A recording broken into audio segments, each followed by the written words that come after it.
Welcome to my channel. I woke up to a sound that wasn't mine. A faint, high-pitched hum escaped my lips, soft and unfamiliar, mingling with the morning light spilling across my bedroom. My eyes shot open, and panic gripped me before I could even process why. I bolted upright, and froze.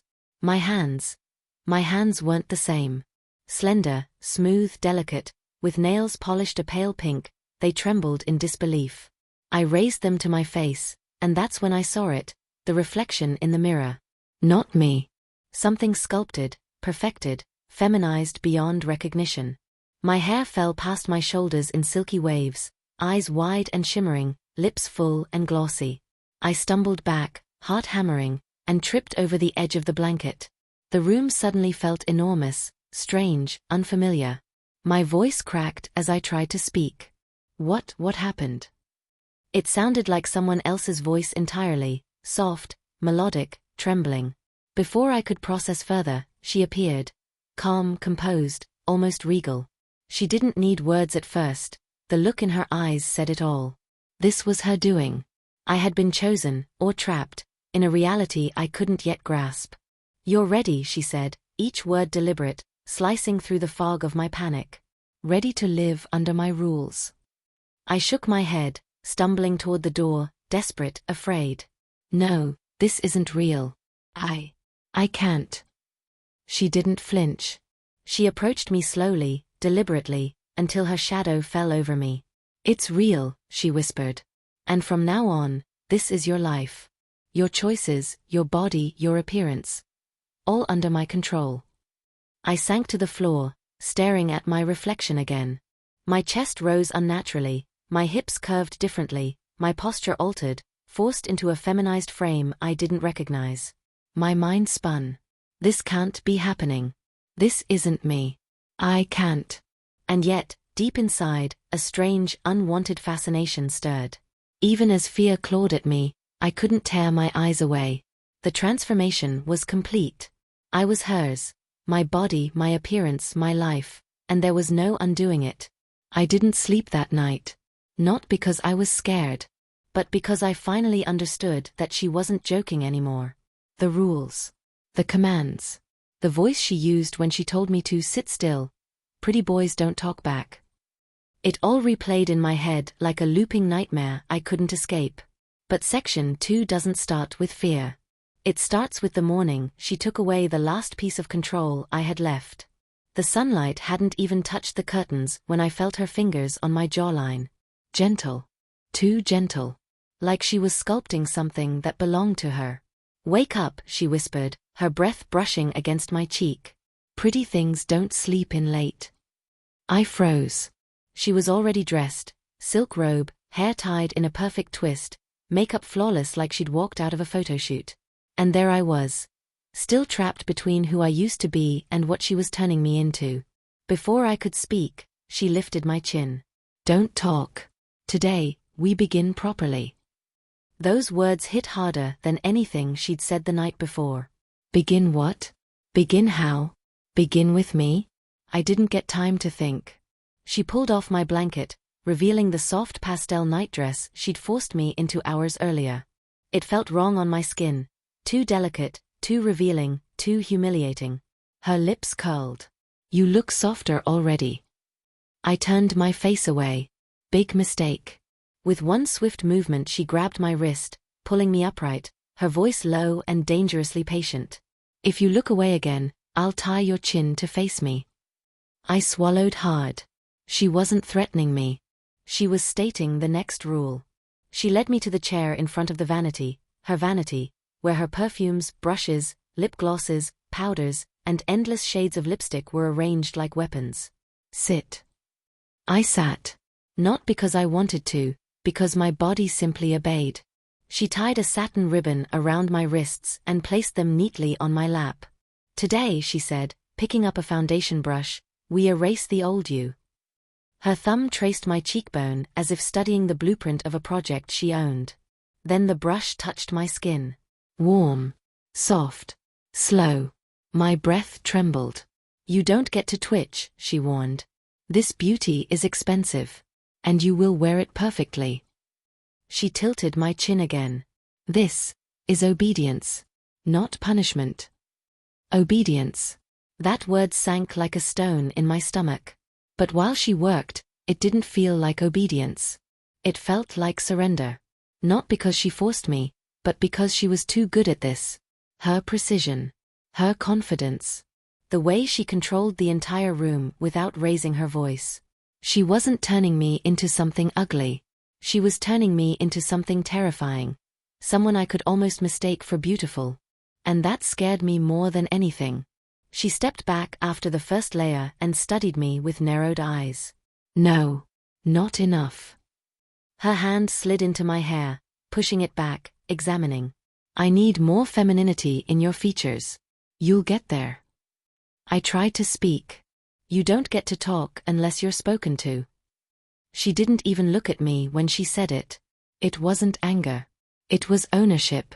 She applied contour next, her fingers pressing lightly as she shaped shadows across my jaw, narrowing it, softening it. She didn't rush. She didn't hesitate. Every stroke was intentional. My identity felt like it was melting. You know, she murmured, switching brushes, I used to imagine what you'd look like with softer eyes. Her fingers rested near my lashes. And now I don't have to imagine anymore. Mascara. Slow strokes. One lash at a time. She wasn't making me pretty. She was crafting something delicate, almost fragile, something I'd never asked to be. When she brushed blush across my cheeks, I felt the heat rise beneath my skin. You're blushing, she said. Good. Pretty things should blush. Her voice sounded satisfied, too satisfied. Then came the moment I feared most. Lip gloss. Soft pink. Shimmering. Sticky and sweet. She uncapped it with a slow, deliberate twist, watching my reaction like it was entertainment. This, she whispered, touching the applicator to my lips, is the part one enjoy the most. My heart hammered. Her eyes locked onto my mouth as she dragged the gloss across it, shaping, smoothing, defining. Every stroke rewrote me. Her fingers tilted my chin upward. You see, she whispered, you were always meant to look like this. I didn't know whether it was the makeup or her words, but something inside me cracked. When she finished, she untied my wrists. But I didn't move. Couldn't move. She didn't force me to look at the mirror. She simply stepped aside, knowing I would. And I did. My breath left my body. I didn't look like a man. I didn't look like myself. I looked like a soft, feminine version of the person she wanted. She appeared behind me in the reflection, placing her hands on my shoulders, her chin lightly resting near my ear. Her whisper slid through me like silk and steel combined. You thought I wanted to humiliate you, she said. But no. I want to transform you. Her fingernails gently traced my collarbone. And transformation, she breathed, requires obedience. My body shivered. Her lips curved into a satisfied smile. Stand up. I did. Turn around. I did. She walked a slow circle around me, studying her creation, her masterpiece. Then, her fingers slipped under my chin, raising it. From now on, she whispered, her voice slicing through the air like a commandment, your beauty is mine to decide. Her thumb brushed the gloss on my lower lip. And today, she smiled. I decide you're pretty. I felt the world tilt. Not because she controlled me, but because part of me wondered what tomorrow's version of me would look like. And that terrified me more than anything else. She didn't drag me back into the vanity room. She didn't bark orders the way someone in power usually would. No. She let me walk. Walk through the hallway. Walk past the living room. Walk into the kitchen where the morning light looked deceptively normal. But nothing was normal. Not after what she had done to me yesterday. Not after what she made me see today in that mirror. I stood there, soft, altered, unfamiliar. She didn't follow immediately.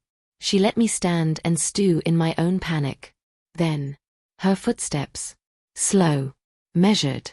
Purposeful. She entered the room like she owned the home, the air, and the space inside my chest. Sit, she said. I sat. The chair felt cold. My body felt too warm. My mind felt like it was unraveling at its edges. She didn't touch me this time. She walked to the counter, poured tea, stirred it gently, and placed it in front of me. Chamomile. Soothing. Intentional. Drink. I hesitated. 1 refusal, she said softly, is a lesson. 2 refusals become consequences. The tone of her voice didn't shake. It didn't rise. It didn't warn. It promised. I lifted the cup and drank. Warm liquid slid down my throat, but it did nothing to calm the storm growing inside me. She took a seat across from me and folded her hands. I'm not angry, she said. And I'm not cruel. My shoulders stiffened. I'm simply reshaping what should have been shaped long ago. Her eyes traveled across my face slowly, studying the softness she engineered. You want to run. It wasn't a guess. She stated it like a fact. I didn't answer. Your hands are trembling, she observed. Your breath is uneven. Your legs. You keep shifting them. These are the signs of someone trying to escape themselves. I exhaled sharply. She leaned closer. That's why we're doing this. The calmness in her voice was worse than anger. Worse than dominance. It was certainty. You think I'm only changing your appearance, she said. You're wrong. She tapped her finger lightly on the table. I'm teaching you stillness. I frowned. Stillness? She smiled slightly. You've lived your life reacting, fighting, resisting, running. Everything in you has always been screaming to prove something. Her finger pointed toward me, slow, precise, controlled. But beauty, she said, requires surrender. My breath hitched. And obedience, she paused, letting that word deepen the room, requires stillness. I opened my mouth to speak. She raised a single finger. Don't. Not yet. She rose from her seat and walked behind me, quiet, graceful, terrifying. Her hands landed on my shoulders. Not forcefully. Not gently. Exactly controlled. Close your eyes, she whispered. My body tensed. Do it. I didn't dare disobey. Darkness. Her hands slid from my shoulders to my wrists, placing them flat on the table. Now breathe. I did. Slower. I tried. Slower. My lungs hesitated, adjusting to a rhythm that wasn't mine. There, she murmured. That's what I want. A rhythm I choose.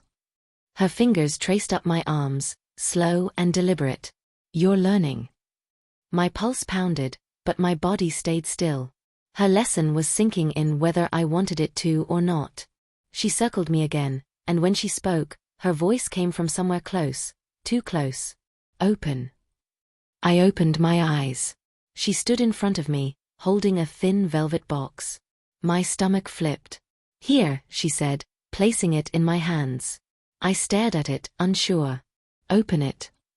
Inside, a delicate chain necklace. Thin, silver, elegant, with a small charm shaped like a tear. Not a heart. Not a flower. A tear. For you, she said. I didn't touch it. Why? I whispered. Her smile was soft, unsettlingly gentle. Because this is the first thing you will wear willingly. My throat tightened. And if you don't, she leaned in until her lips were inches from my ear. Then you haven't learned stillness yet. The room shrank around me. The necklace felt heavy, even before I picked it up. Slowly, reluctantly, my fingers lifted the chain. Her eyes glowed with something dark, something victorious. Good, she whispered. Very good. I placed the necklace around my neck, the charm resting at the center of my chest. Her hand rose, her finger brushing it lightly. Attire, she said, for the last piece of your old resistance. My breath trembled. You won't need it anymore. And for the first time, I wasn't sure whether she was talking about the necklace, or my identity. I didn't feel the necklace anymore. Not the cold metal. Not the weight. Not the meaning she pressed into it. What I did feel was the moment everything inside me finally snapped. It didn't happen during a dramatic confrontation. It didn't happen during an argument. It didn't happen with shouting or tears or begging. It happened while I was alone, standing in front of a window as evening light fell across the floor, turning the room gold. That soft light touched my hair, my long, styled feminine hair. It skimmed the curve of my neck, reshaped, slimmed, delicate. It caught the shine of the tear-shaped charm she forced me to wear. And for the first time, I didn't recognize the silhouette cast against the wall. I lifted a hand. It lifted softly, gracefully, almost rehearsed. The movement wasn't mine anymore. That's when it surged through me. A sharp, electric panic. The realization I had been avoiding. Her rules weren't just shaping me. They were replacing me. I stumbled back, my breath catching. My chest rose and fell in quick, frantic bursts, that soft feminine breath she trained into me. No. My voice cracked, light, breathy, altered. That's not me. That's not me. But the reflection in the glass disagreed. It stood there, calm, beautiful, composed, with eyes that held a fear it wasn't allowed to show. I grabbed the edge of the curtain for balance. My hands shook, but even the trembling looked dainty. A sickening mix of panic and disgust clawed up my throat. I can't do this. I can't live like this. You're not living, her voice said from behind me. You're learning. I spun around. She was standing in the doorway. No sound had announced her. No footsteps. No presence. Just, suddenly there. Her eyes never left me. Not once. How long have you been watching? I whispered. A while, she said calmly. Your panic was loud. She walked toward me slowly while I backed up step by unsteady step, until my back hit the wall. Her hand lifted, brushing a strand of hair from my face. You're unraveling, she said with a faint, almost delighted smile. That means you're close. Close to what? I breathed. She leaned in until her forehead nearly touched mine. Surrender. My heart hammered against my chest. Her perfume wrapped around me, soft floral, intoxicating, overwhelming. You can't keep doing this, I whispered, though my voice barely carried any force. I can, she said. And I will. Her fingers curled around my chin and lifted it gently. Because you keep pretending you're fighting. I am fighting. She shook her head. No. You're scared.